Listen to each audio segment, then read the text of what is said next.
Perfectly excellent.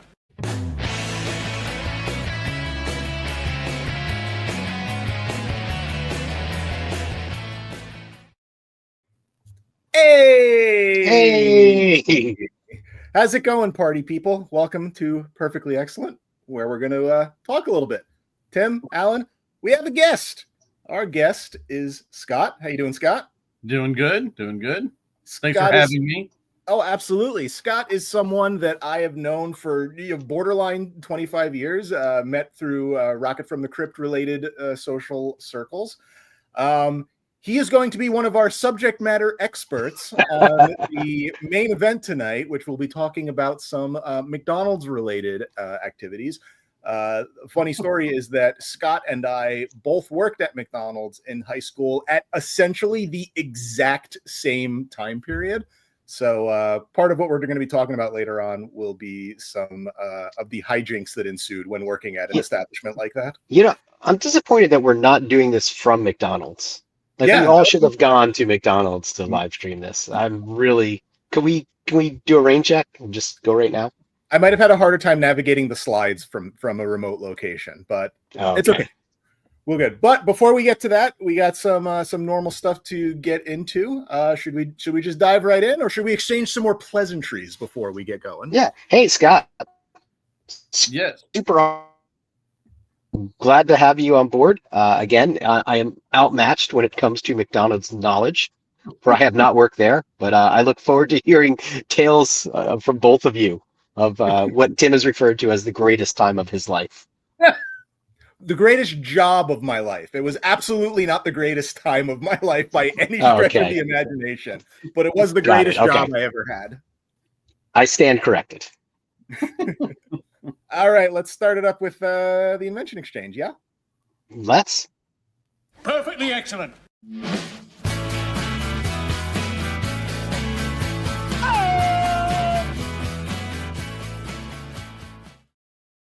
All right. I figured it's only polite to let Scott go first. Oh, yeah. Have you briefed our guest on the ins and outs of the invention exchange? Yes, we invent something from scratch and exchange it.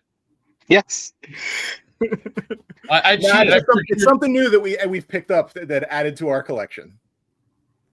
All right, so here's mine. So actually, Tim, you and I were just talking about this record the other day. It is the first solo record from DJ Hurricane, best known for the Beastie Boys DJ, probably during their peak, what I would say, like late 90s through or late 80s through the 90s. He played in, No Communication and Check Your Head and all that good stuff. So that's the one from 94, right? Yep. It's on the Grand Royal label. The record's actually on my turntable, so I just grabbed the sleeve, but. It is like the world's flimsiest record. It's one of those like mid 90s. It's like a flexi. One step up from being a flexi. Yeah, it's not square, but it might as well be. When I pulled it out today, I was like, "Oh my gosh!" But no, it's a good record. Like I listened to it, it's very good, very mid 90s sounding. I was reading his bio, and I was like, "Oh, he was best friends with dude from Run DMC." Run. No, the DJ. Jam Master Jay. Jam Master Jay. They were best friends. So, does he rap on the record as well, or is it mostly an instrumental thing? No, he raps. He was a part of some crew in New York, I guess, in the late 80s. So no, he raps on it. There's a lot of like special guests, like Beastie Boys are on here, and I don't know, some other people. But didn't even know this was a thing until the other day. I randomly have one of his newer. I say newer, it's still from like 2000 solo records. And I was digging around. I was like, oh, that's pretty cool. So found it on Discogs, picked it up, and pretty good. Nice. Very nice. So you guys are very close to doppelgangers here, I'm getting. Both the wrestling, the records, McDonald's. Like, do you have to fight each other? Yeah. I think you have to fight to the death after this episode because there's only room for one of you. I've got good reach, though. So I should be all right. Nice. You want to go next, Alan, or you want me to go? I could go. All right. I'd be delighted. So yes, just spent last week at Walt Disney World. It's a, if you haven't heard of it, it's a theme park in central Orlando. Walt Disney made lots of cartoons, Mickey Mouse, Donald Duck, things of that nature, and they Built built it, a whole right? theme park. What's say again? He built it, right? He built it. He built everything there. He Yeah. did not die right before it opened. That's purely, he's on ice somewhere. His head has been frozen. His But death is speculative. it's speculative. There's, like, sketchy circumstances around it. But I was just there, and one of the things on my shopping list was every year they do in the Droid Factory line, they release a Halloween droid, like a seasonal droid from, Star Wars. So I got this year's droid. This is R2 Boo 25 or R2 B0025. And you can see he's pumpkin-esque Mm. in color. He's got a little green on top, a little orange there. And these are just kind of those things that I buy and do nothing with. So I don't know if that's collecting or I don't really know. I just like it's more of like a neurosis where I have them, so I just keep buying them. That's So yeah, collecting. Yeah, is that's it collecting? Because yeah. I don't feel good about it. I feel obligated more than anything. Then it's definitely collecting. If you don't feel good about it, you are 100% a collector. Well, So then does like the middle leg come out and there's just like a bunch of like seeds inside of it? I don't know. Maybe later in the episode we'll find out live. Very cool. All right, Tim, take us home. I just got a quickie. I added another shirt to the Rocket from the Crypt shirt collection. This is the black bowling shirt. I do have this in blue already, but this one is black and it fits me, unlike the blue one. So I could. That looks like a nice shirt.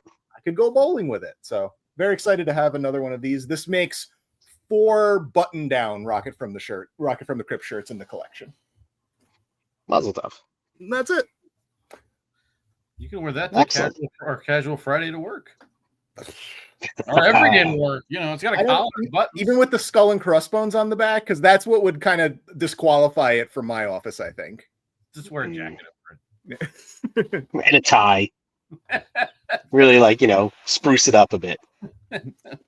All right, so I just knocked something down. I hope I didn't break it. Before we get into the McDonald's stuff, we just had a very quick one of these. Perfectly excellent.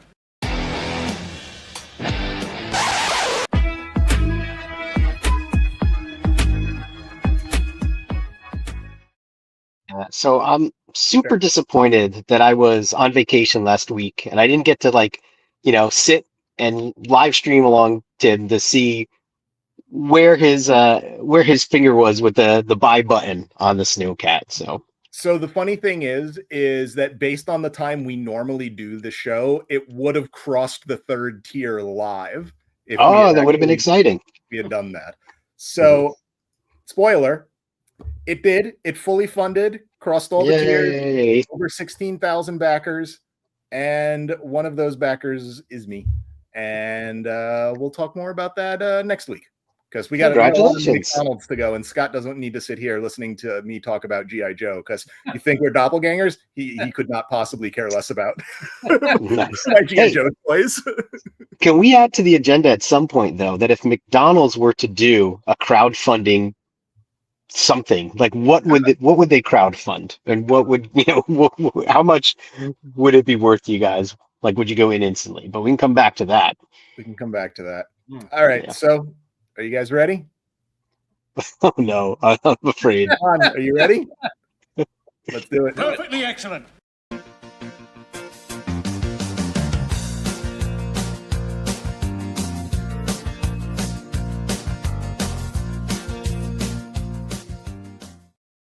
I'm glad you put up the rules there, because this might have gotten ugly had you I'm already breaking one of them with the bare feet though. So I apologize. McDonald's. Yeah. So why are we doing an episode about McDonald's, Tim? Well, you and I have been talking about this for ages. It's one of the things that I collect. It's one of the things that I have such a fondness for. But the impetus to do it now is that McDonald's has started up a new McDonaldland promotion where they have brought back the characters, which is really, really exciting to me, and got a million slides and stuff to show. So let me go over there real quick. Tell me, And I've seen this. I don't know what this is. Like again, I am a traveler in a strange land when we get into McDonald's. I've eaten at McDonald's. I've grown up eating there, but you guys have completely unique perspectives on this, as well as probably much more nostalgia than perhaps I have. So walk me through this promotion if you don't mind. well, the McDonaldland characters have been gone for a long time. Like my boy Mayor McCheese over there, they phased him out in like 86, 87. He was kind of gone from that point. He had that scandal while in office, right? And they booted him out. Related to the HR puffin stuff thing. Yeah. Exactly. Yeah. So basically, they phased out pretty much everyone by the early 2000s, like 2002, 2003. Everyone was pretty much gone. Occasionally, they do a thing with Grimace, or every once in a while, they do like a shirt with the Hamburglar or something like that. But for whatever reason, and I'm glad they did it, they decided to just pretty much bring back everybody. So they're doing a big McDonaldland promotion. They have lots of they have lots of advertising, commercials. They have a new adult Happy Meal. Which sounds awful when you say that, but I understand it's just a Happy Meal for adults. Yeah, but they didn't have a box. I feel like they might have dropped the ball by not having a box. So real quick, we'll go back to the bigger screen. So the meal is essentially you get this box. Scott, you got one of these? Yep. I got nothing. So you get this box. They're blind boxes, so you'll like it. And within the box is a tin. Oh. And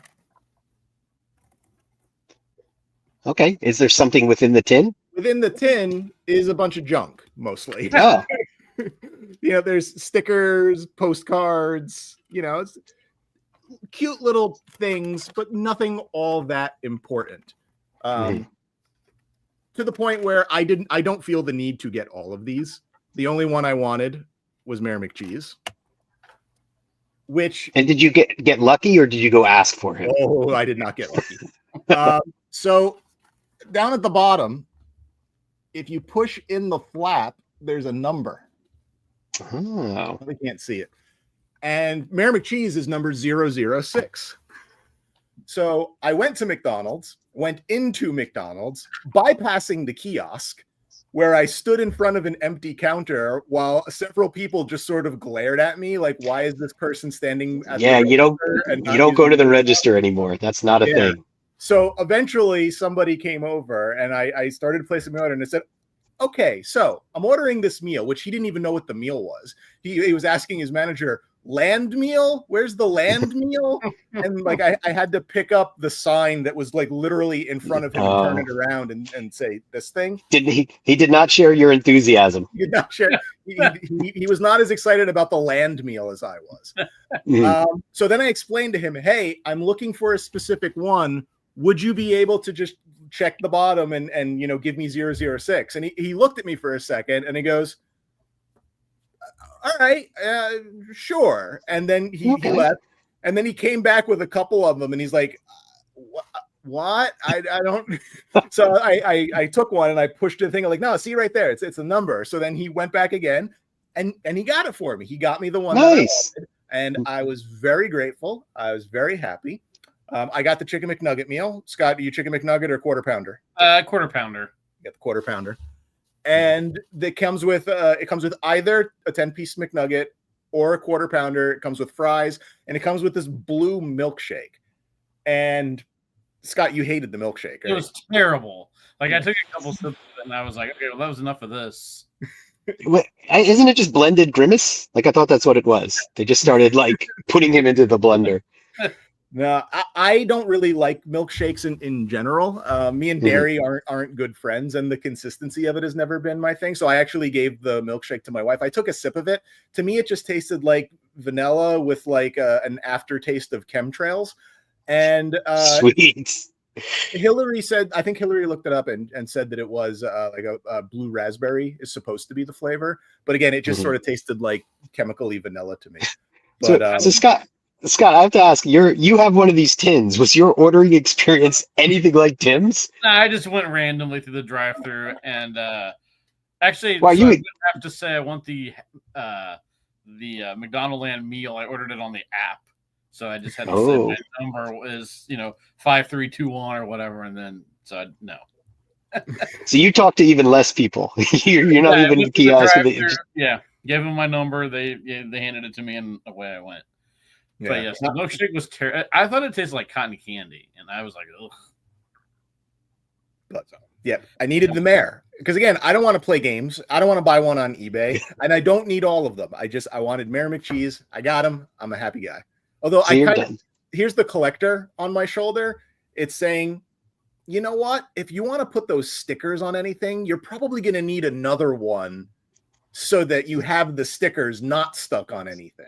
So it's like now it's the debate. It's like, do I want to put the stickers on my iPad cover or not? Because if I do, then I'm going to probably need to get another one of these. And So how many are there in total? 6. Okay. We can go back. There's the Fry Friends, Fry Kids, Fry Guys. They've changed their name a bunch of times. Hamburglar, Grimace, Ronald, Birdie, and Mayor McCheese. Yeah. No And- Officer Big Mac, no Professor for the tins, although they do appear on the poster. Not a whole lot of Officer Big Mac, to be honest with you. Is that what the shake looks like? Yes, it's blue with red on top. That looks bad. That looks like toxic. definitely one to avoid there. But cool. Yeah. But the nuggets and everything else looks just as delicious as ever, I suppose. Yeah. And this is just a small little piece of the puzzle. Like they're doing like a whole pile of nonsense. Like they collaborated with PacSun, and you'd think like, oh hey, PacSun's going to do some McDonaldland stuff. Maybe they'll have like 4 or 5 things. There's like 60.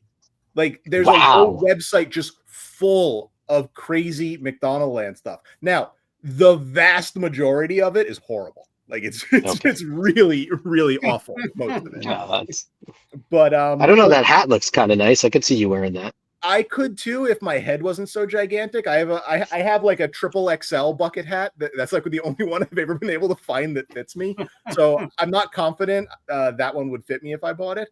But what about the suitcase? No suitcase? We'll get to the suitcase. Okay. So, but there's all sorts of stuff. There's hats like that square thing. That's a doormat. I'm assuming you have that on order. No. It's $70. I'm not paying $70 for a McDonald's doormat. That's a lot of nostalgia dollars right there. Yeah, like all of this stuff is kind of pricey. Scott, did you end up getting anything? Nah, it priced me out. That, and then I took too long, and surprisingly, all the XXL and extra large shirts for a McDonald's promotion were all sold out by the time I started. Anyways, it's crazy. Yeah. Like, and they didn't all drop at the same time either. Like the first day, about half the stuff came online, and then the next day, a few other things came online. Like it was rolling out in a weird way. I did buy some things, but I've had some issues. So the one thing I bought without any problems was I got my Captain Crook shirt. So I'm excited about that. The shirt it's large for the size I normally wear. It's a little baggier than you'd think. So they're just giving you room to grow, room for more, more meals, more adult Happy Meals and whatnot. The other shirt I wanted is up on the screen. It's that Mayor McCheese one that's next to the suitcase. So I ordered it. And when my package came in... Or so you thought. Yeah, when the package came in, it was a different shirt. And then it was sold out. So I called them, and I'm like, you sent me the wrong shirt. I need this other one. They couldn't do it. And I went into a back and forth with them, and they're like, oh, well, we can start up a return for you. I said, wait, let me get this straight. You send me the wrong shirt. You can't get me the shirt I wanted, and now you're giving me an errand to do? And after being polite but annoyed to this person, they actually just said, just keep the shirt, and just gave me my money back. They're like, look, man, you're crazy. I don't want to deal with you anymore. Just keep the freaking shirt. So, but then they said to start to call some of my local stores because they might have it. So I'm like, can't hurt. So I called a couple of them, and they asked me for the item SKU, which was on the website. So I gave it to the first store. They didn't have it. I gave it to the second store. They didn't have it. I gave it to the third store, and they're like, oh, what size do you need? I'm like, oh, either or, large or extra large. I can do either of those. And they went, and then they came back, and they're like, we have this in stock, but it's not the same shirt I see the picture of. This is a blue shirt, which is what I got too. They've mixed up the SKUs in their internal inventory thing. So the shirt on the website has a SKU that ends in 1.4, and the blue shirt ends in 1.5. But on the bag of the blue shirt that I have, it says 1.4. It's got the wrong shirt number on it. Yeah, I want to take a moment to pause at the level of insanity so we all can take stock of our lives where we are. That, Tim, you are probably the only person who has deciphered PacSun's like internal mix-up on their McDonald's SKU shirts. And you've done so with such passion. So what I've done is I'm like, if the SKUs are switched, I'll order the wrong shirt, and then they should send me the one that I want. So I did that, and then like an hour later, the correct shirt came back in stock. So I'm like, okay, is it going to be, what if they fixed it? Because if they fixed it, and then I get the wrong shirt when I ordered the wrong shirt on purpose. So, okay, I'm going to order another one of those too. So I have 2 orders coming in with both shirts, and I think there's still probably a 50% chance both of them will still be the wrong shirt. I'm disappointed. I would love to see an unboxing of these right now because this is intense. This is really intense. So that's what's going on with PacSun. And there's one other item that I've ordered that hasn't come in yet. When it comes in, that'll be an invention exchange. So we'll hold off on that. None of this would have happened if you went for the luggage. I'm just going to throw that out there. The luggage, I don't even think the luggage is actually a thing. It's a company called Away, which I guess is like a high-end like luggage thing. And if you buy a piece of their luggage like in stores, you'll get like the Mayor McCheese keychain or the Ronald like luggage tag. And it's like that is a bizarre promotional tie-in right there. Yeah, and it's just like, and I went and I looked at their website, and like these like $400 suitcases. I'm like, oh cool, and you'll throw in a keychain? Free keychain. I have a feeling they're going to have a lot of leftover keychains. Yeah. But this stuff has all been pretty cool, I think. I don't know. What do you think, Scott? Do you like what they've done? Was there anything you think they could have done differently? No, I mean, I think the hamburger search's pretty cool. If I was, that was the one I was looking at. So no, I think they're doing a good. I think they're doing a good job with the rollout and everything. And what about this thing? Do you think this is the best they could have done for a Happy Meal? That I'm still like, I don't know. I mean, I don't know. I like the stickers. Like, I have my garage fridge. Like, I just put them on there, and whatever. I feel like they could have done something more interesting, like a little figure or something. I think would have been cool. Glasses would have been cool. We'll talk more about glasses in a little bit, but I feel like there's a lot of things they could have leaned into a little heavier to scratch that nostalgia itch than a tin full of stickers. Don't get me wrong, the tin's cool. It's embossed, so it's not just like a flat thing. But I mean, what am I going to really do with it at the end of the day? It doesn't display well. Yeah, it's an adult Happy Meal, so this isn't an adult toy, but the stickers and whatever else is in there, kind of nothing items, right? Certainly not like the sweatpants there or the doormat, which would have been nice to get. Yeah, keychain would have been. Now that's kind of like an adult thing because we have keys. Like when you grow up, you get keys. Yeah, but.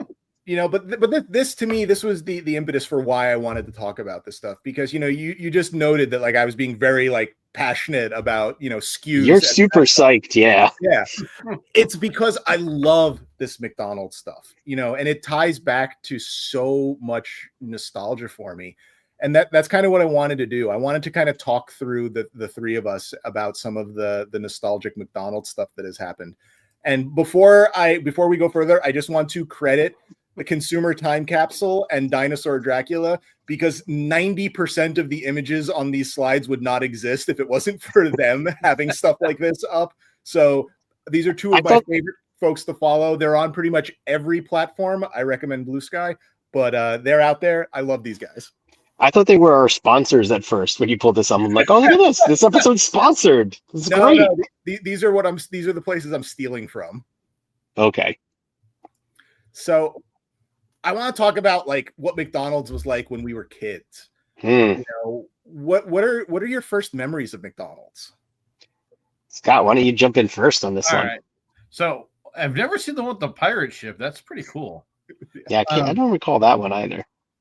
There was one pretty close to our house growing up that had the indoor playland. So it had like the spinny, grimace colored, like sit and spin type thing. Mm-hmm. I don't know what else they had there.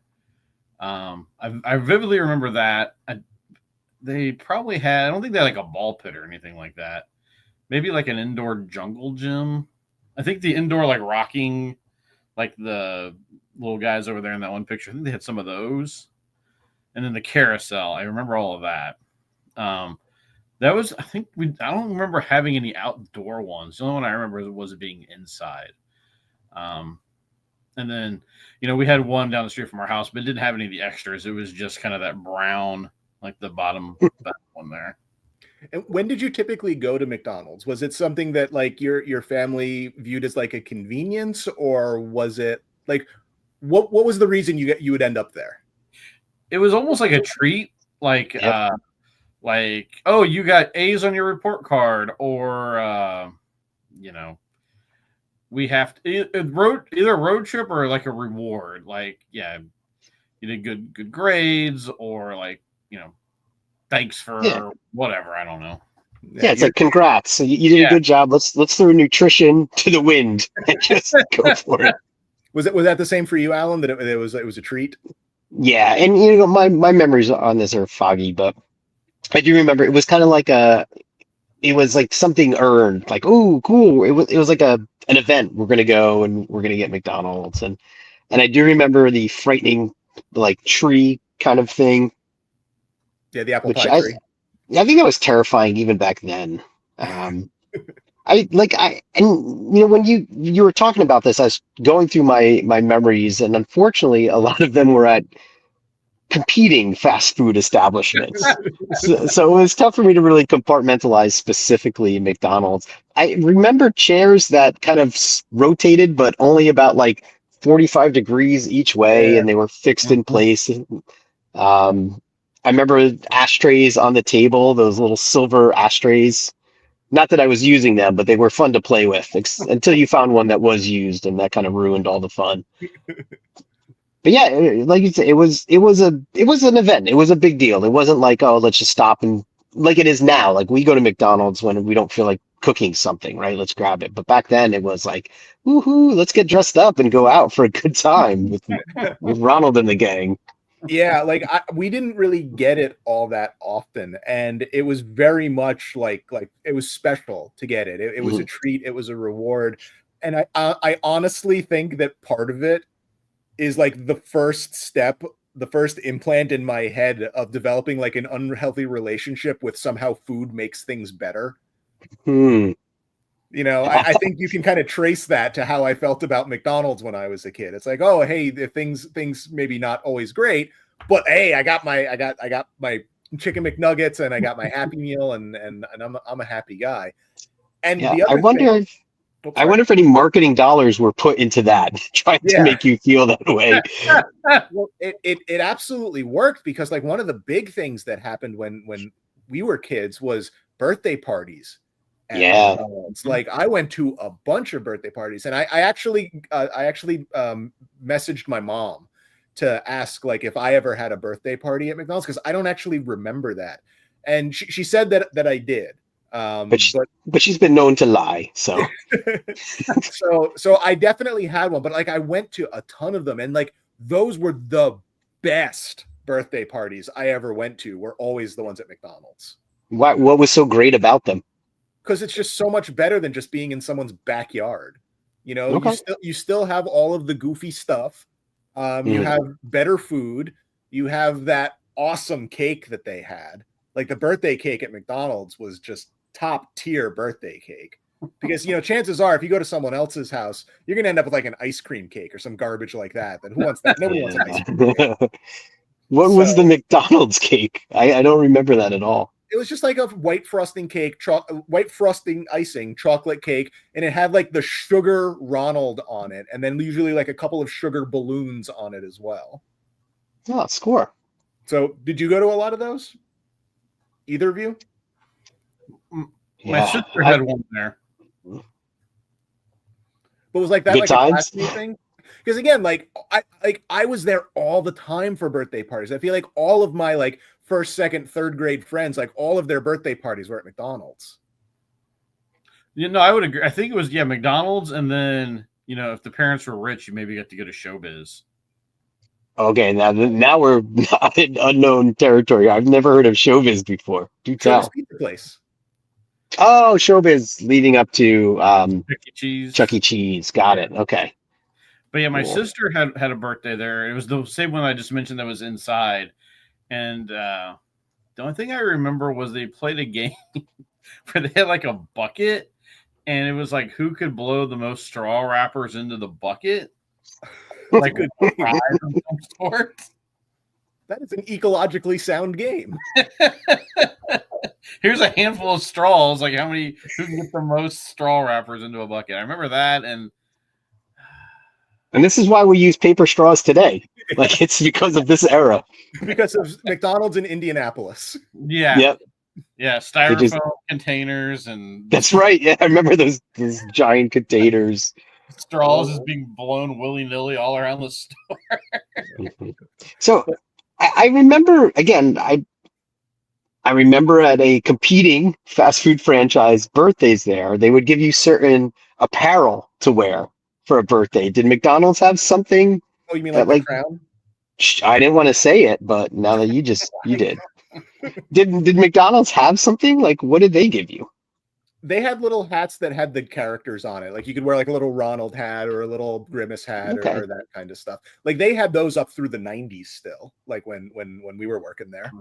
What about the cakes? Did you guys deal with the cakes? We'll get to the food stuff. But Okay.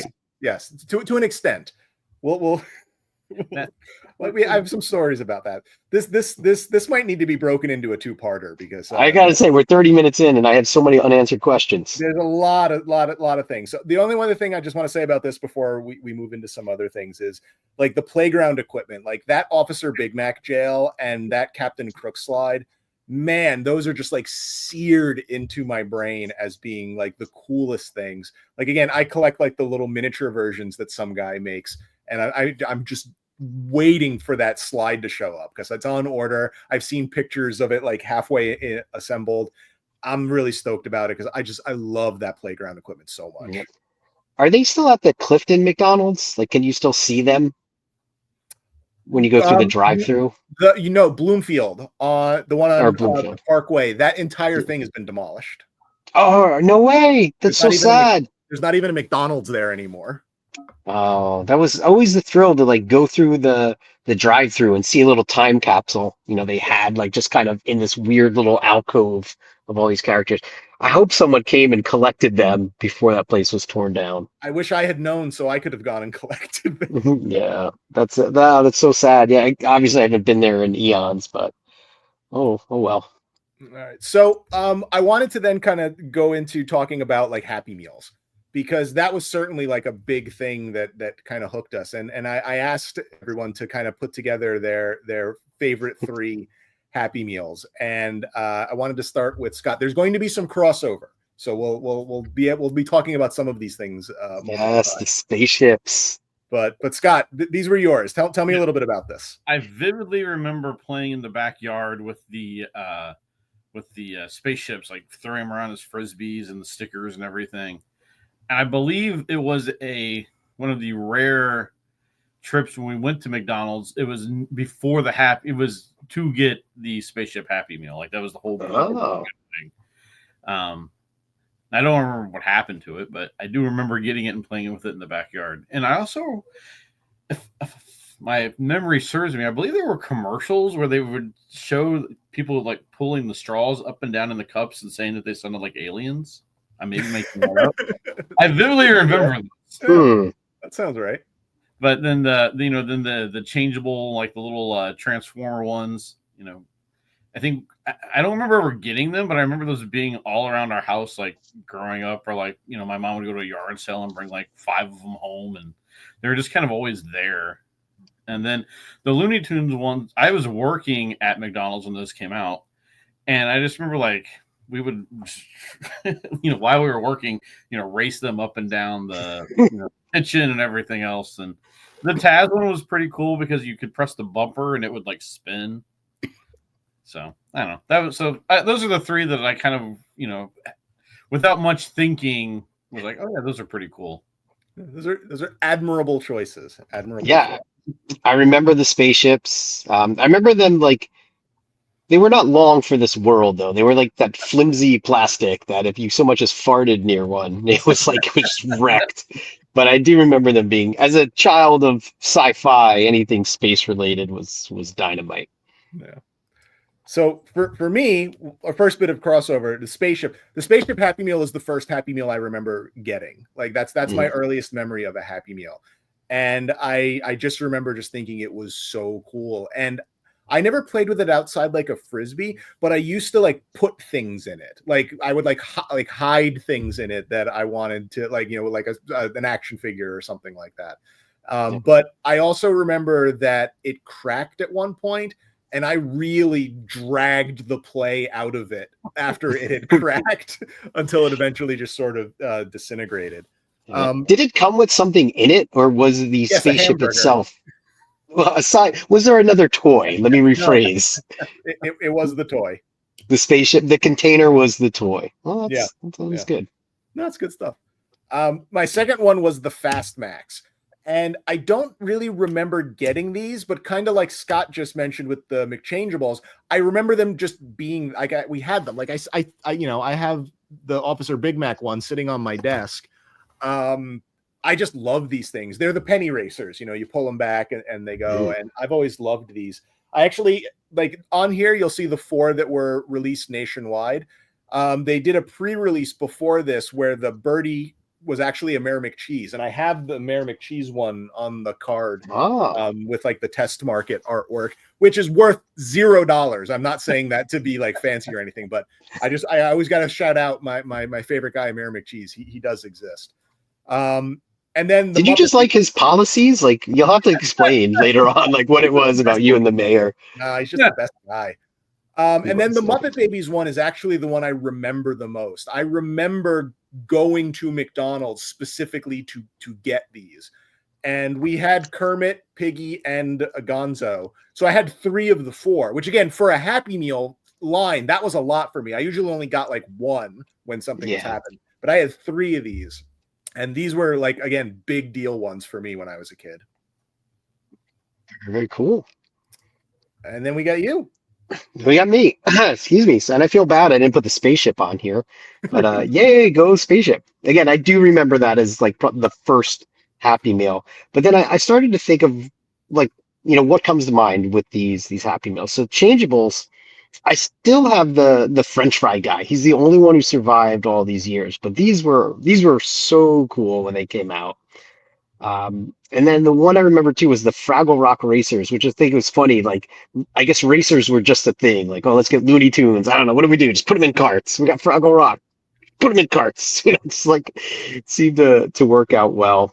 But the last one that I actually went and chased down were the Despicable Me 2 figures, because there weren't a lot of Despicable Me toys around the time that these had come out.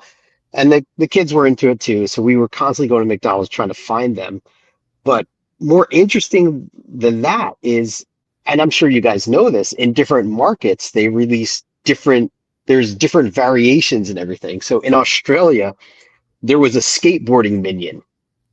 Well, damn it, I was not going to be without a skateboarding minion. He looked kind of like the Kermit the Frog that you showed from the Muppet Babies before. So I ordered a couple of those from Australia.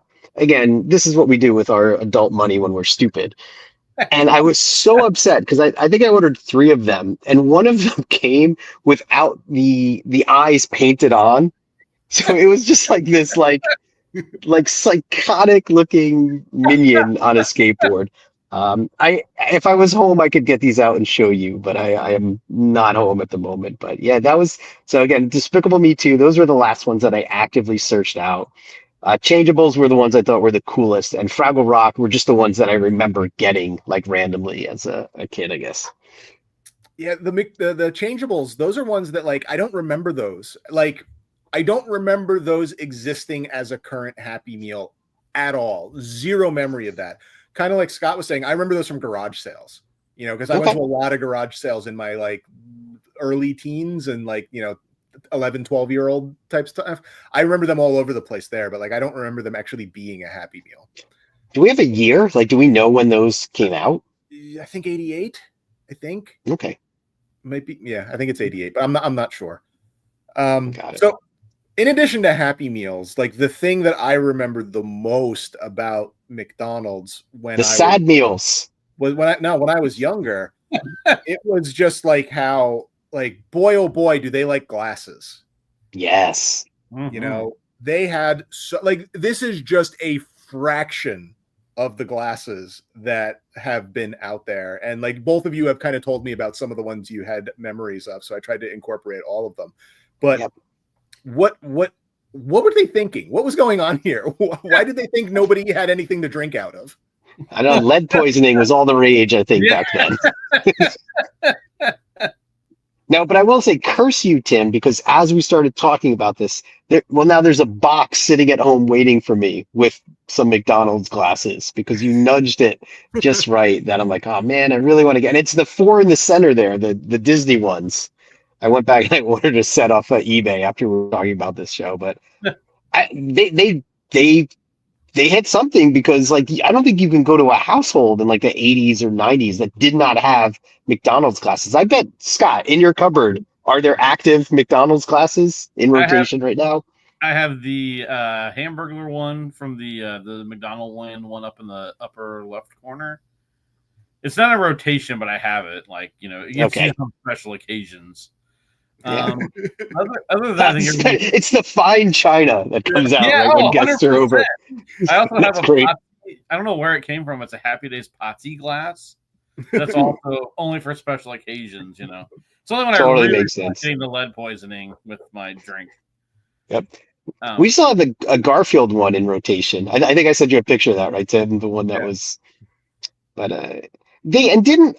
Correct me if I'm wrong, but I feel like a couple of years ago, a year or two ago, they released a new glass, but it was plastic, right? It was, yeah. But it was just sort of like a conglomeration of a bunch of previous promotions. Like it would have like the Hamburglar on it, and then like a dinosaur from Jurassic Park, and then like Hello Kitty. Like they were headed in the right direction, but they were just a little too weird for me. I think I would have wanted them to be glass or the other plastic ones, like the Roger Rabbit, the Dream Team, the Batman Returns ones. Like those were big in like the late 80s and early 90s. You know, like the glasses, like I had at least a couple of almost all of these. Like at my dad's house, there was a Camp Snoopy glass, and there was the Mayor McCheese Rides the Runaway Train glass. We had a Great Muppet Caper glass at my house at home with my mom. We had a couple of the Garfield mugs at the house that my mom was at. And then I again remember as like a teenager or early teen, like I really wanted like those plastic ups. You know, we had Roger Rabbit ones. I had a bunch of the Dream Team 1 cups, which is weird because I didn't really care about basketball all that much. The Dream Team 2 cups came out when Scott and I were working at McDonald's. I had every one of those, plus the 2 mail-in ones that you could only get like by like sending $3 in an envelope to McDonald's headquarters. Now, excuse my ignorance, but were the Star Wars ones from a competitor, or were any of those from McDonald's? Star Wars was from Burger King. Oh, say no more. I apologize. Please continue. But yeah, like the plastic ones were great. The Batman Returns one, again, not even a movie that I really liked at all, but the fact that the lids were little frisbees, that was awesome. Yes, I remember that. Those were really cool. So like I love these glasses. I still have a decent amount of them. For a little while, I had like a complete set of all 3 of the McDonaldland glasses. Like there's the character ones, the action series and the adventure series. Each of them has 6 glasses. I had all of them along with all of the Star Wars glasses. I don't know what happened to them. Like that box vanished. They went in the dishwasher and they just came out as glasses. Yeah. I still have all the Mayor McCheese ones, which makes me think that I somehow consciously decided to part with some of them, but I don't, or I might have just packed them differently and lost them in a move or something like that. But I don't use them anymore because I mostly just drink out of water bottles now. But there is absolutely a Mayor McCheese glass in my kitchen cabinet just in case I need to use it. Yeah, I think I'm much more nostalgic for these than the Happy Meals themselves, because the Happy Meals were so like kind of come and go. Like no one, you never really hung on to those toys. But the glasses persevered, right? Yeah. They lived on forever, and we all have the health issues to show for them. So what I wanted to do now is I wanted to kind of go through, hopefully reasonably quickly, just a bunch of like the memorable or weird promotions that McDonald's has done over the years. Oh boy. There's some Happy Meals in here. There's some normal promotions in here. And then like we'll do a little thing about some of the foods that have come and gone. But I wanted to start it off with, again, just like a staple, the Halloween Boo buckets. Mm-hmm. Yeah, I have no affinity whatsoever for the ones on the right, like the multicolored ones. For me, it's the 3 orange ones. That's what we had. We had those kind of buckets. I didn't even really know those other ones existed until I was much older. Mm-hmm. Yeah, I thought it was cool that they brought these back until I realized. Did you see like in the recent years they have like it's like a fake out lid. It's so stupid. It's like a. Have you seen them, Scott? I mean, I saw when they came out, but I didn't buy them. Like, when you say a fake out lid, like... It's not. It's like a 2-dimensional lid. It's meant to look like a lid, but it's just a thin piece of plastic that if you look at it from the front, it looks like a lid, but you turn it sideways. I think that's the dumbest thing I've ever seen. But the nostalgia was there. I mean, we ended up still with a ton of them. They're still, like, in our kitchen. One, I think, has crayons in it. I even 3D printed a mini one to take a photo with. Yeah, I love all of them, Tim. I don't, between the pumpkins and the witch and the ghost. I think my personal favorite is the ghost. Yeah, I don't remember that when I was like, Scott, did you have like any of the multicolored? Well, did you have any of them? First of all, did you have any of the multicolored ones? I have the witch one in my garage right now that my mom had. And oddly enough, my mom, and you're probably going to be going here shortly, she kept the Halloween McNuggets in the witch Happy Meal thing bucket. So she had the whole. What is a Halloween McNugget? Like where they were like the little McNugget people, and then that little I think one was a ghost and one was. Okay, they were toys. I was afraid that she was hanging on to McNuggets from like some Halloween. was getting a little concerned there. She kept my very first McNugget. That's she has it framed with your baby shoes. Yep. Yeah. But no, so she kept them in that. So I know. So I have that one. It's in a costume. The McNugget. Oh, the McNugget's in a costume. Okay. Looks like Charlie Kirk. I need photos. We need photos of these. But yeah, so I don't remember really getting them, but basically because like growing up, like in our neighborhood, like trick or treating was such a big deal. It was like, well, what am I going to use this for? It can put like a handful of candy in there. Yeah. And were there any houses in your neighborhood that gave out the gift certificates instead of candy? Mm-hmm. Yeah, I just remember. I remember getting them every year, and I remember redeeming 0 of them. I didn't think they were for. Could you actually redeem them? I thought you just kept them with the pennies and then the nickels that you got. Like I never really understood it. As like, why are you giving a child a gift certificate? It's not like the child is spending their own money on ice cream at McDonald's typically and needs a freebie. Yeah, so it was an odd choice, but like every year I would always get a handful of them. Yeah. Is that image weirding anyone else out though? Like I feel like super uncomfortable looking at that promo image. All right. Well, let's go from discomfort to real discomfort. So what is happening here? I don't know. This is something that I've discovered as an adult. Apparently, 3 separate times McDonald's released Astro Snicks Happy Meals, which were like special little like Smurfs, like green McDonald's Smurfs that I don't know what to I don't remember these from when I was a kid. I discovered them maybe about a year or two ago. I think these are so cool. Like I love these stupid little things, and it's like a fight to like not start buying them. What was the time frame for these? I don't think I've ever seen these before. Early 80s, like 82, 83, 84. But like I've never like I don't remember seeing these in garage sales. I don't remember anyone ever having these, but I'm fascinated by them. I think they look awesome. I can't wait to see next week when you have a full set. But I would need see, this is the thing with the way I collect. I won't buy it if I don't have a home for it, and I don't have a place to put something like this. So what about in your heart? Yeah, it might be like muscles, you know. Like I love my muscles, but I don't have anywhere to put muscles. So Astro Snicks might end up in that. But I just think these are really cool, and I was wondering if either of you remembered them in any capacity. Nope. So they just made up their own characters and everything for this? I think they licensed them from like somewhere in Europe, and marked them as McDonald's ones. Like I think you can get from what I've read, you can get non-McDonald's versions of all of these, but I don't believe they were sold in America, or if they were, like, you know, they didn't take off the way people thought they might. I mean, it's a blatant Smurfs ripoff. Yeah. But anyway, I thought those were cool. So the other thing about McDonald's that I remember a lot of is just like the weird like media promotions they would do. Like I can tell you for sure, the only reason that we had the 3 Indiana Jones movies on VHS when I was a kid was because we got them from McDonald's. So bizarre.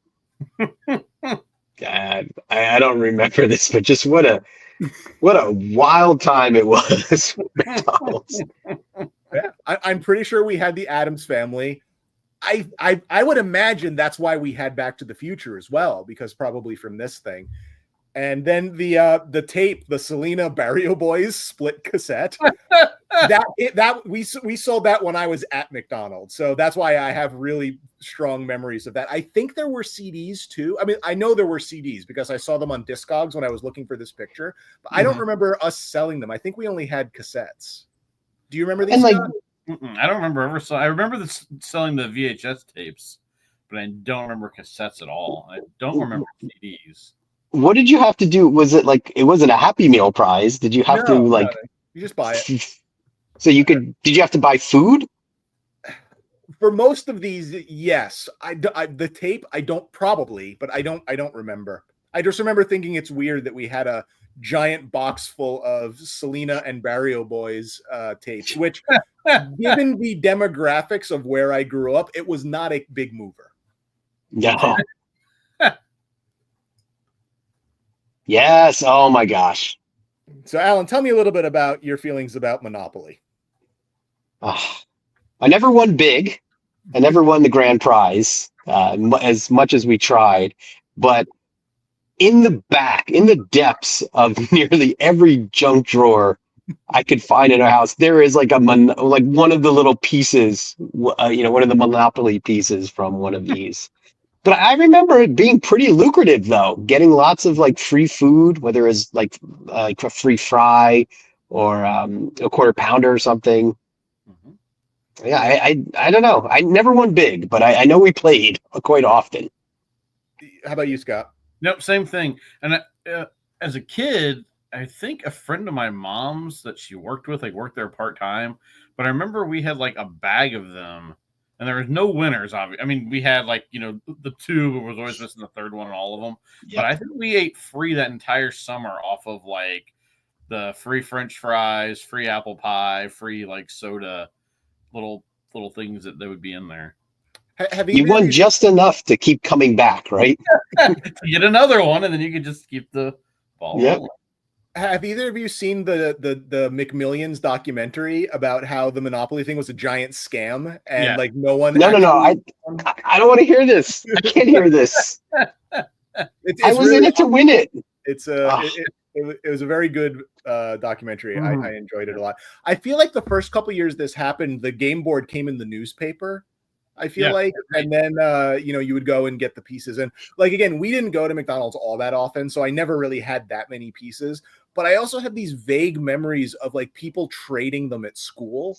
Like they would bring in like a handful of them and like trade them. Again, that wasn't something I was a part of, but I remember just like even as a little kid, just going, "Wait a minute, I'm pretty confident that there's only one boardwalk, and everybody else has Park Place." I feel like I figured that out pretty quick. You were on to the scam. No, I was dreaming big. I thought the next order, that next peeling the next cup was gonna change my life. The But next peel. the next peel was gonna be it. Then I was gonna be like living free. Is there a better promotion in the history of the universe than the McDonald's menu song? How long ago did this one come out? 1988. And the fact that I still remember the song, you remember, Scott, I'm sure you Mhm. remember this too. I Yep. remember getting it in the newspaper. Yep. Yep. Yep. This is my They favorite. nailed this one. Yeah, like this, I was talking to someone about this fairly recently. Actually, probably today at work, someone was asking me what my shirt was.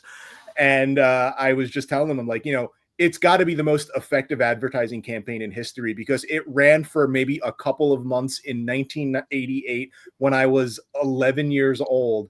And again, like you guys just said, I remember every single word to this stupid thing. It's just, it's wild how well they did with this. I don't know if it increased their bottom line, but I would love to have tracked down like who won this. Like I would love to find that documentary about the winners of all these promotions, right? I would love to hear a recording of the winning record. Yeah. Because this one, everyone's like, "I love McDonald's, good time, great just and then it all falls apart. Yeah. Yeah. I would love to hear what it sounds like all the way through. I'm surprised it's not up on YouTube or somewhere. It's got to be, right? No, it's not. No one has found that yet. But I mean, if they only made one of them, I bet McDonald's probably has it in their archive. I would love to get a hold of the McDonald's. Release it. But it was so cool to get a record, right? To get that little flexi. Mhm. And then to go home and listen to it and like, come on, make it all the way through, and never happened. But for me, I don't know how you two feel about this, but for me, after the menu song, I don't know that any other like shortly lived gimmick stuck with me as much as like the Mac Tonight stuff did with his song and playing the piano and all that stuff. Is that a beach towel? That's a beach towel. Like they went full out. Like there were Happy Meals, there was merch, there was a live action commercial with Mac Tonight singing the song, playing the piano. Like which is super disturbing. Like that live action was like, it looked like something out of like a Clive Barker movie, like Nightbreed or Hellraiser or something. But it's weird because like the whole point of it was to get people to go there at nighttime. Like, was there just like a big problem where people were only going there for lunch? Like what problem are they trying to solve with this? You guys are the experts. You tell me. Like, when were your busy hours? Dinner was busier than lunch typically. I mean, especially on a weekday. On a weekday, but come on, Mac Tonight is not dinner. This is like Mac Tonight. This is fourth meal. This is fourth meal territory, right? Look how dark it is, Yeah, it was not. I mean, in my McDonald's, it was not busy at all after like 8. Like once you hit like 8 o'clock, it was just like off a cliff. Yep.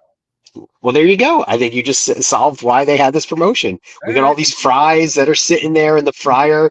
We got all these unsold burgers. What can we do? I don't know. Can we do like a singing moon? Like you think that brings people through the door?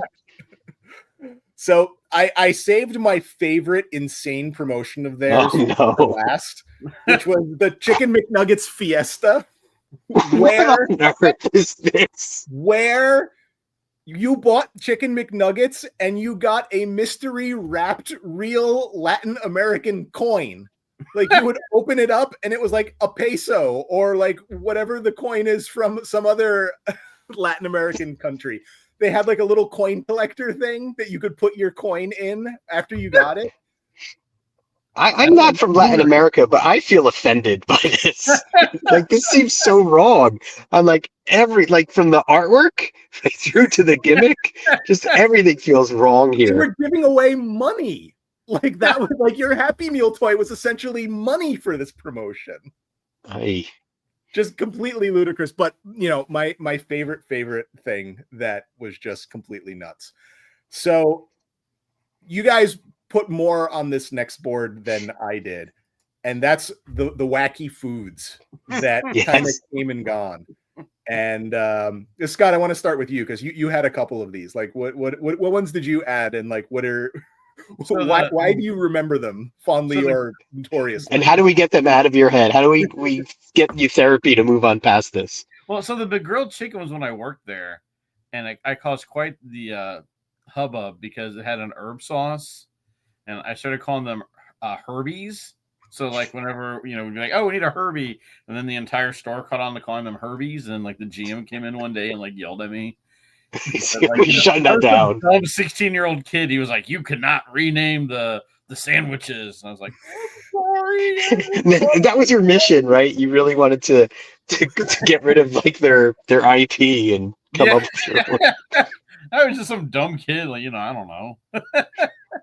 Well, it might have been Herbie. Wasn't Herb the guy who never had a Whopper or something like that? That sounds familiar. That's why you call it the Nick Herbie. There you go. Nick Herbie. That's on brand. That's compromised. Yeah. So I remember the McGrill chicken because I didn't know that they went away, to be honest with you, because I think they were there the whole time that I was working there. And the thing I remember the most about them is you had to cook them kind of weird. You cooked them like in the Egg McMuffin pan. Mm-hmm. So the Egg McMuffin pan is just like a pan with edges that doesn't have a bottom. Like the bottom is the bottom of the grill. And then there's little cups in there that you put the eggs in. There's a lid, and then there's a little spout on top of the lid where you pour water in and it steams everything. So the McGrill chicken, you put that in the thing without the round holes, and you put the lid on it, and you basically like steamed it to life. And then it was not grilled. It was actually just steamed chicken.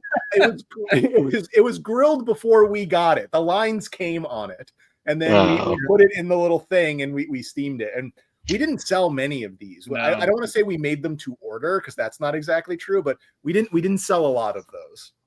That's the same thing with the McLean. Like, did you have those at your store? Yeah, we had those. McLean. Well. And I don't even remember where. I assumed we cooked them on the quarter pounder grill. Yeah, but I don't remember really making them. Yeah, we made them we made those to order because they were sold so infrequently. And what was the McLean? It was basically like a hamburger. It wasn't. I don't know that they advertised it as healthy, but it was lower calorie hamburger. Wow. Okay.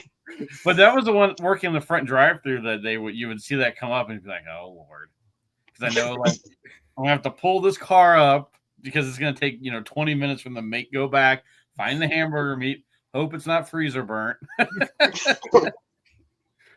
And I think those were yours. And Alan, you actually said something about the McPizza. Is that because you remember it, or did that? It's just a thing that you're aware that happened that was weird. I remember it happened weird. I never had it, but I remember it like a time when McDonald's was trying to branch out, and I don't know. That's another. Did anyone eat that? Did anyone ever order that? I don't remember that. Like I know of it because of it's from lore, but like I don't remember them ever selling. Like they certainly didn't sell them when I worked there, but I don't remember ever seeing these for sale ever. Where's the burrito or whatever it was? The fajita? The chicken fajita. Yeah. We talked about that before. And they're cooked the same way the grilled chicken is. The McD.L.T, I love that one because I love the commercials. I love the big crazy styrofoam container. We still had some of those styrofoam containers in the basement when I started working at McDonald's because they had only discontinued the sandwich like a year or two earlier, and then they just had all of these styrofoam containers. Some assembly required for that one. But this didn't do well. But like, do you guys know J. Elvis Weinstein? He's from Mystery Science Theater 3000, and he has said something about the McD.L.T that I think is a game changer, an absolute game changer. So hot side hot, cold side cold. Why is the cheese on the cold side? Why would you want to bite into a cold slice of cheese on your burger?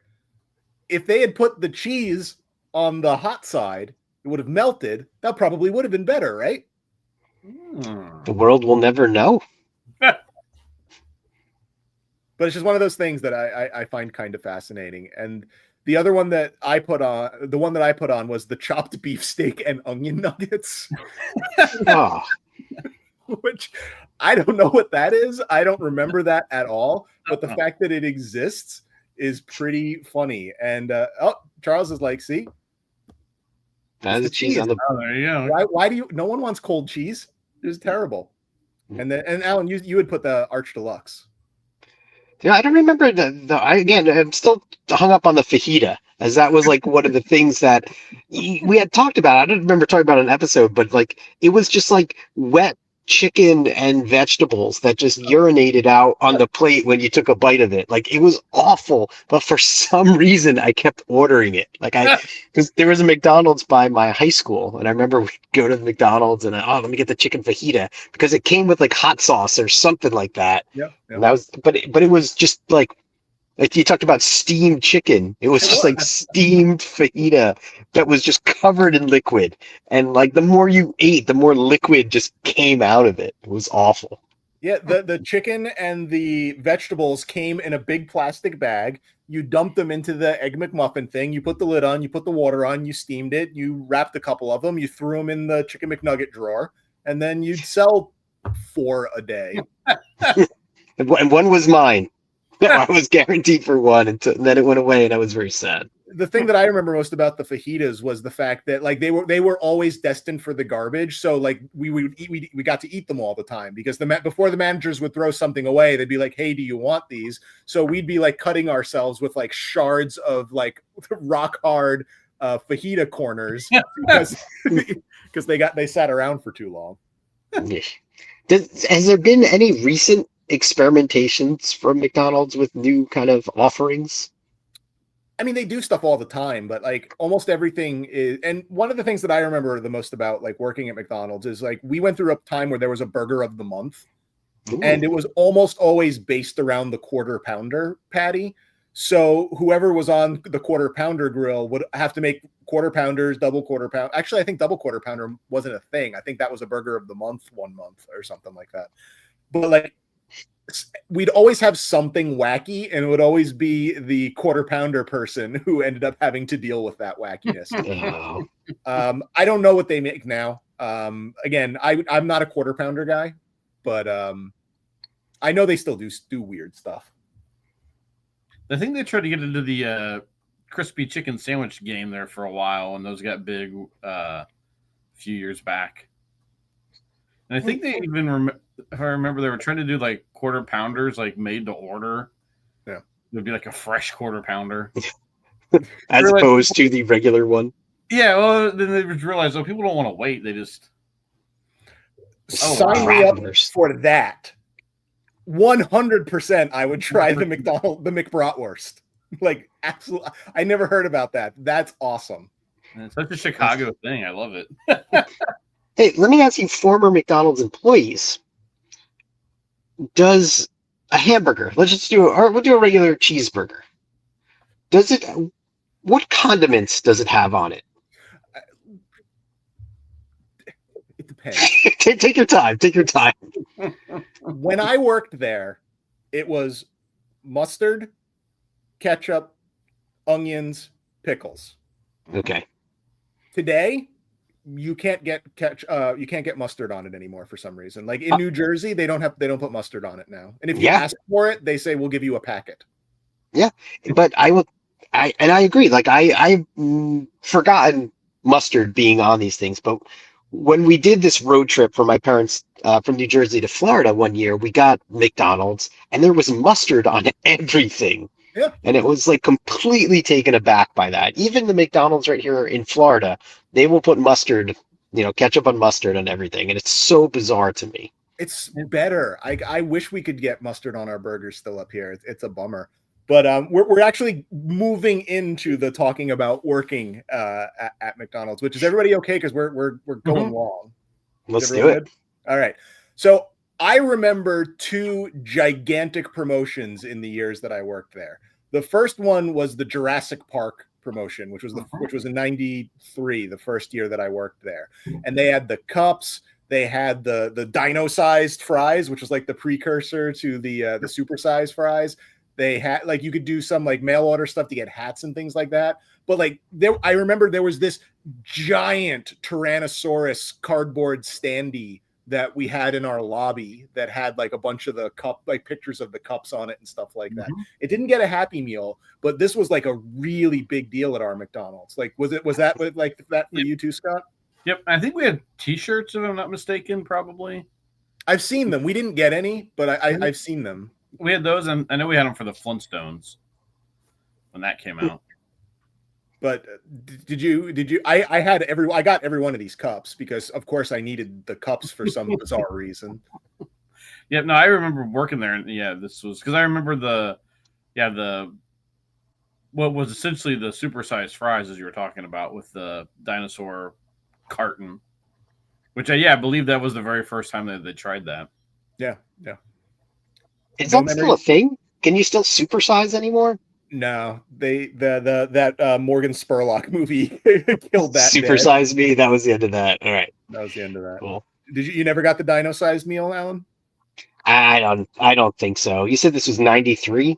Yeah. So yeah, I would have been out of high school by then and no longer making that like walk to McDonald's there. And it might have been at the time I discovered maybe Taco Bell or something, some other fast food. Because I'll be honest, I was never a huge McDonald's fan, and then I preferred the flavors of the Bell.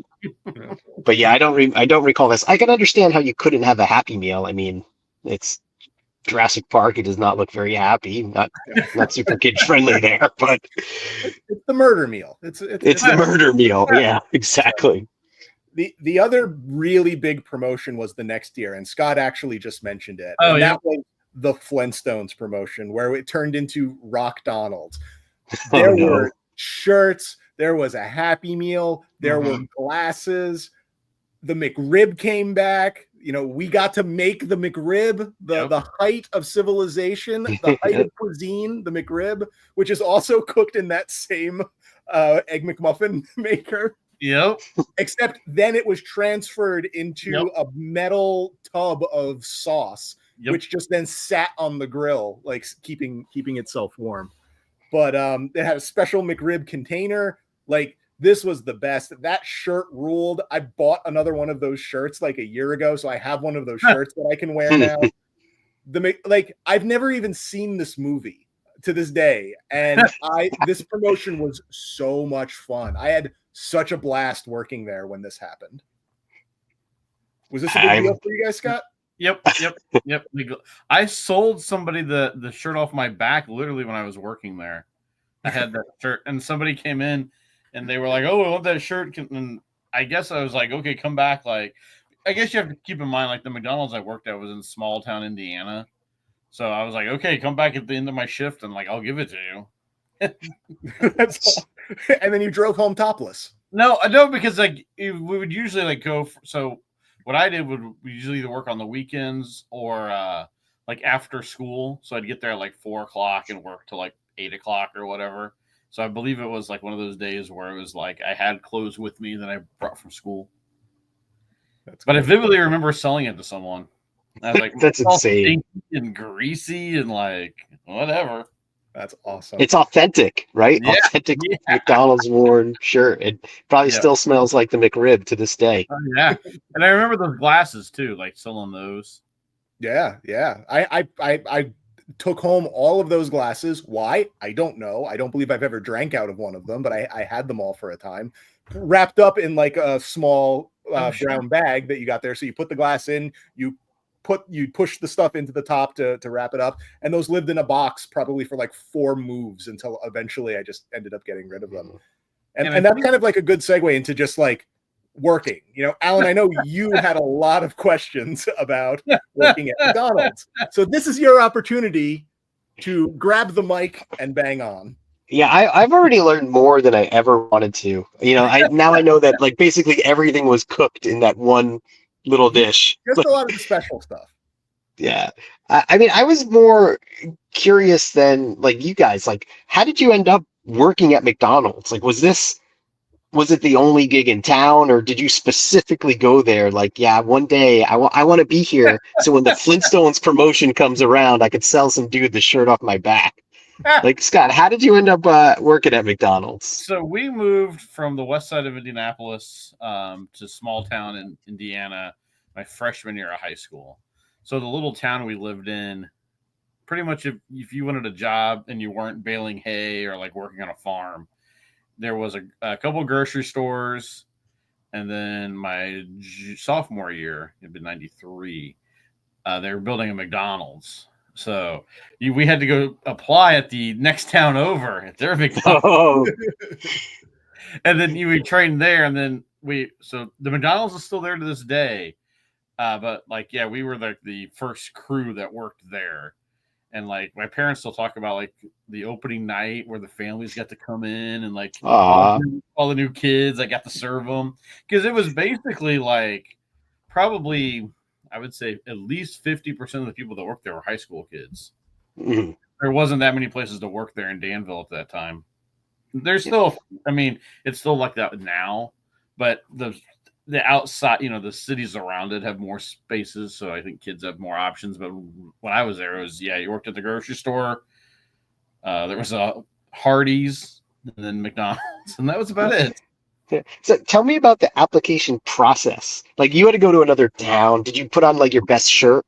And like, did you sit down with a manager? Did they ask you questions? Yeah. Oh yeah. They didn't grill you at all? Like, pun intended. Yeah. Yeah. Like it was my first job. So it was just like filled out the basic application. And then it was more like, oh, you seem okay. Do you want to start working here? Let me offer you your first job. And I was like 16. I was like, great. Yep. What was the going rate when you got hired? $4.25, $3.75, maybe. I think $3.75, maybe. Something. And all the McDonald's you could eat. We got one free meal, but as Tim will probably attest, like we ate so much, just like wandering around. Like you weren't supposed to, but the favorite snack of everybody was to grab a piece of cheese and then walk by the little container. So when you made the McNuggets, they would come out of like where the fry vat was. And then we had a drawer that you'd dump them in, and then they would stay heated in that drawer. So the big snack was you'd grab a piece of cheese, wrap the piece of cheese around the McNugget, go buy the little tartar sauce gun, but it had mayonnaise, and squirt the mayonnaise onto the chicken McNugget. How did this not make it to the menu? How did this not like a secret underground McDonald's menu? So that's what everybody that worked there, that's what you would do, because the McNuggets were so easy and quick to like eat one. You could just kind of walk by, grab one. No one was going to say anything. Yeah, but you got to wrap. You're carrying around a piece of cheese, head into the McNugget jar. We were 16, 17. Like it was easy to do back then. And now you're a lot slower. You're saying you don't have the dexterity for it anymore. Yeah. So Tim, how did you end up there, Tim? Like, was it again? Was you saw the opportunity and you specifically wanted to work at McDonald's, or did you just need a job at the time? There is no place else in the entire world that I wanted to work at more than McDonald's as my first job. It's the only thing I had ever wanted to do for my first job. I have to give credit to my mom, because she's the reason that I was able to get the job. I don't even know what happened. We just sort of went there, and she started talking to one of the owners, the people who own the McDonald's. They worked there too. And it was a husband and wife, Roland and Kathy, who, by the way, we absolutely called Roland McDoland. Not to his face, but around sure. That. But my mom talked to Kathy, and basically I just filled out the application and started like a week later. So I didn't have an interview. Nothing about your criminal record, or like they asked you no questions. They asked me nothing. And I was also like the Trojan horse. Like I was the first person to get a job there. And then I opened the floodgates and got a ton of my friends, which implies that I had a ton of friends, but I didn't. I got several of my friends jobs there because like I was there in, and then, you know, my friend Pat worked there. My friend Dave worked there. Dan worked there. My other friend Dave worked there. So I was one of the first people in there, but yeah, it's the only job I wanted. Like I didn't want anything else. And I what is to this like day I regret leaving. what is day one like at McDonald's? What's training and orientation all about? Well, you have to watch some weird videos. I think ours had Michael Jordan in it, telling you the Oh, value of being in a team, which I'm pretty sure I found on YouTube and I watched, and I was like, yeah, I'm pretty sure that I watched this video when they hired me. And then you just sort of get put in the so my McDonald's was kind of weird, maybe. I don't know. Maybe it was just the time. I don't know how yours was, Scott. I kind of know the answer because I know where you mostly worked. Mhm. But the guys all worked in the kitchen and the girls all worked up front. That's just how our McDonald's was. Like the entire time I worked there, a female never worked in the kitchen area ever for whatever reason. Unless you count the fries as part of that, because sometimes they would be on the fries. But when I started, like they just kind of stuck me in the Chicken McNugget station and just kind of you just learn because that's the least pressure. You don't really have to make much of anything. You just have to count. And then you help. So I made a map of our kitchen to kind of explain how everything was laid out and the various positions because I'm an insane person. oh So, my gosh. so this is how our kitchen was laid out. And the space between the fryer and the prep table, that's where they put you for the first time. So you would be in charge of cooking the Chicken McNuggets, putting them in the drawer. If someone called, like the manager guy usually stood in front of the customer facing warmer staging area. That was like a heated box where they kept like a bunch of stuff and they sold it. And then they called into the kitchen to replenish that stuff. So at the Chicken McNugget station, you essentially cooked Chicken McNuggets, you cooked filet of fish, you cooked the McChicken sandwich, you counted Chicken McNuggets, and then you turned around and helped the prep table. So you would help dress all of the burgers and Big Macs and the quarter pounders and those sort of thing. So one person was in that chicken area. One person was on the burger and Big Mac toaster, and they did all the buns and they worked the prep table along with the chicken person. There was a person on the regular patty grill who was just making hamburger patties for regular hamburgers and cheeseburgers and for the Big Macs. There was the quarter pounder patty grill, which was making quarter pounders. And again, usually the burger of the month was part of that. And there were separate freezers on like that regular patty grill and the quarter pounder grill. That was one big grill with like a trench in the middle that you pushed all of the grease into with like a big metal squeegee. And then they had those on the sides as well. And then there were separate freezers on each side of that bigger grill, one for the quarter pounders, one for the regular patties. And then next to that was the lower temperature grill. And that's where you had like the grilled chicken and the fajitas, and that stuff was all cooked there. And then the fries and the fry rack were over on the other side. And I don't know how universal this was because our McDonald's was a little bit weird. We were a little behind the times. We didn't have like, even at this era, they had clamshell grills, which means you put the burgers down and then you close another grill on top of it and cook both at the same time. We didn't have those. We just had a normal flat top grill. So we actually had spatulas and cooked and flipped burgers and stuff like that. And I feel like I've been oriented now. I feel like I can do this. Yeah.